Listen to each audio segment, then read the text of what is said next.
Quality Patient Care, Nursing 3805, Session 5B.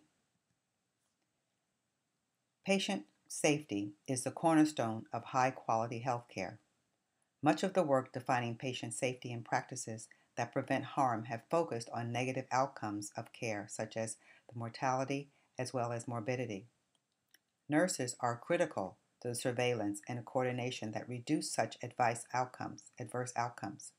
Much work remains to be done in evaluating the impact of nursing care on positive quality indicators, such as appropriate self-care and other measures of improved health status, according to Mitchell. So you think about this. So what is root cause analysis? In order for us to be able to monitor these errors and then to do something about it, sometimes something called root cause analysis takes place. It's a process designed for use in investigating and categorizing the root causes of events. Identifies all factors leading up to the event, conducted by the agency's risk management, and then the results are given to Quality Improvement Department. So a little history of evolution in quality in healthcare. It's adopted in 1960 and it is still evolving. Controlled processes to prevent errors.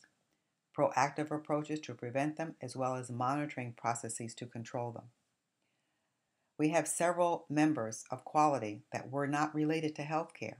One was Edward Deming, who is considered the father of quality improvement. He stated that what we need to do is have a method to prevent defects, evolve to a method to track and improve quality. He said that quality is everyone's responsibility. Then we had Joseph M. Juran, who emphasizes the meaning of the Pareto principle, which stated that 80% of the problems are caused by 20% of the sources or the people or things. Something to think about, huh? This led to the idea of total quality management.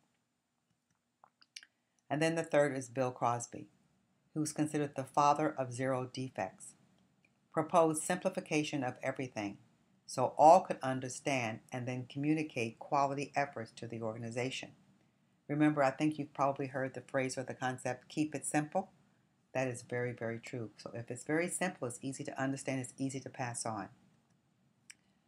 So the newest quality improvement strategy is that of DMASIC. Define, measure, analyze, improve, and control. That is, you can define the problem, you can gather the data and then measure what you have, analyze that information, then be set out to improve and control. In addition to DMASIC, is the RCT is also placed, whereas we're able to gain a consensus when change must take place. Because as change is always challenging, if there's a consensus of the group, it's very much easier to process. So the Joint Commission mandates specific quality outcome measures for all hospitals. QI departments receive data, analyze their trends, and recommend actions for improvement.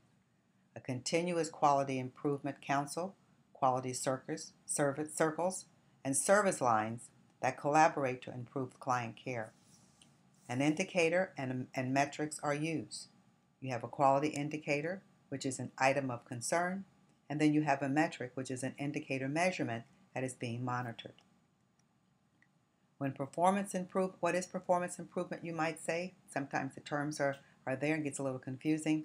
Well, oddly enough, it's synonymous with quality improvement. A plan and a documentation method that demonstrates what the standard procedures will be for nurses and others within the hospitals, similar to the nursing process.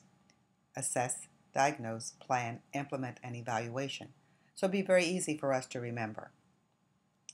You think to yourself then, if this is what it takes to make quality, then why is it that there's such difficult sometimes to move forward? Well, we have a few barriers. One is cost, the other is tradition, and the other is institutional values. Cost, sometimes equipment has to be used, maybe employees have to be trained, or there's new employees have to be employed.